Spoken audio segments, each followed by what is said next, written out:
নমস্কার বন্ধুরা, JD medicine Galaxy চ্যানেলে নমস্কার। আজ আমি একটি শ্যাম্পু নিয়ে আলোচনা করব। প্রচণ্ড উকুন, অনেক তেল অনেক শ্যাম্পু ইউজ করেছেন কিন্তু যায় না, অনেক ঘরোয়া টোটকা ইউজ করেছেন তাও যায় না কিছুতেই। আমি যে শ্যাম্পুটা আজকে আপনাকে বলবো আপনি ইউজ করুন। 100% গ্যারান্টি দিয়ে বলছি, এই শ্যাম্পুটা ইউজ করলে আপনার মাথায় একটু উকুন থাকবে না। চলুন দেখে নিই শ্যাম্পুটার নাম আর শ্যাম্পুটা কীভাবে ব্যবহার করতে হয়। বন্ধুরা, এই হলো আইভেরা শ্যাম্পু। কম্পোজিশন হলো আইভারমেকটিন শ্যাম্পু 0.5%। এটা আপনারা যে কোনো মেডিসিন দোকান থেকে আপনারা পেয়ে যাবেন।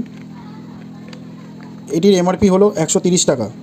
চলুন বন্ধুরা, এবার জেনে নিই কীভাবে ইউজ করতে হবে। এই শ্যাম্পুটি হাতে নিয়ে ভালো করে স্ক্যাল্পে মাথায় স্ক্যাল্প করবেন, তারপরে 5-10 মিনিট রেখে শুধু জল দিয়ে ধুয়ে নেবেন। তারপরে ঠিক 7 দিন পর আবার ব্যবহার করতে পারবেন। বন্ধুরা, এটুকুনি বলতে পারি 100% গ্যারান্টি দিয়ে যে আপনার মাথায় একটু উকুন থাকবে না। তো বন্ধুরা, ভিডিওটি ভালো লাগলে চ্যানেলটি সাবস্ক্রাইব করুন, লাইক করুন, শেয়ার করুন।